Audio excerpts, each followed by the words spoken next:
మన ఇండియన్ కాన్స్టిట్యూషన్లో ఉన్న ఫండమెంటల్ రైట్స్ అన్నీ ఎలా వచ్చాయో తెలుసా?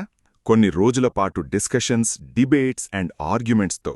మనకి బ్రిటిష్ నుండి ఇండిపెండెన్స్ వచ్చిన తర్వాత కాన్స్టిట్యూయెంట్ అసెంబ్లీ ఆఫ్ ఇండియాలో లీడర్స్ అందరూ కలిసి ఒక ఇంపార్టెంట్ క్వశ్చన్ని రేస్ చేశారు. అదే పీపుల్కి ఎంత ఫ్రీడమ్ ఇవ్వాలి అని. ఇందులో Jawaharlal Nehru, doctor BR Ambedkar, Sardar Vallabhbhai Patel, KM Munshi, Alladi Krishnaswami Iyer లాంటి ఎంతో మంది ప్రామినెంట్ లీడర్స్ అందరూ ఈ డిస్కషన్స్లో యాక్టివ్గా ఇన్వాల్వ్ అయ్యారు.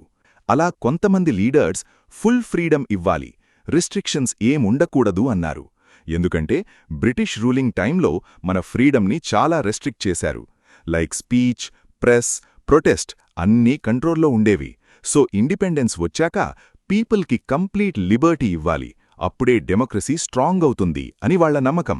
మరికొంతమందేమో లిమిట్స్ లేకుండా ఫ్రీడమ్ ఇస్తే సొసైటీలో ప్రాబ్లమ్స్ క్రియేట్ అవుతాయి, మిస్యూజ్ అవ్వొచ్చు అన్నారు.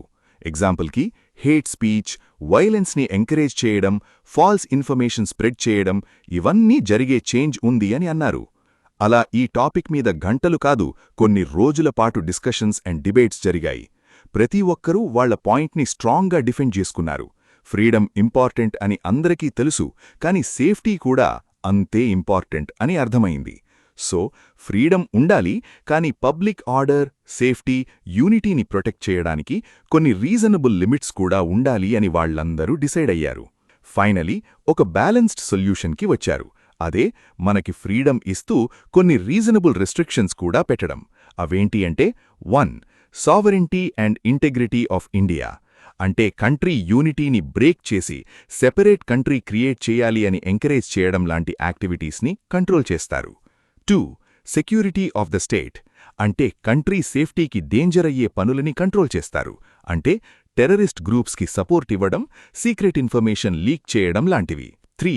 డిఫమేషన్. అంటే ఎవరి రెప్యుటేషన్ని రాంగ్ ఇన్ఫర్మేషన్తో డ్యామేజ్ చేయకూడదు. లైక్ ప్రూఫ్స్ లేకుండా ఒక పర్సన్ మీద ఫాల్స్ అలిగేషన్స్ స్ప్రెడ్ చేయడమన్నమాట. ఇలా కొన్ని రెస్ట్రిక్షన్స్ని పెడుతూ క్రియేట్ చేశారు మన ఫండమెంటల్ రైట్స్. ఈరోజు మనం మాట్లాడటం, ప్రొటెస్ట్ చేయటం, మన ఒపీనియన్స్ ఎక్స్ప్రెస్ చేయటం అన్నీ ఈ రైట్స్ వల్లనే సాధ్యమవుతున్నాయి. ఫ్రీడమ్ అంటే జస్ట్ రైట్స్ కాదు, రెస్పాన్సిబిలిటీ కూడా. మరి మీరేమంటారు? కింద కామెంట్స్లో చెప్పండి.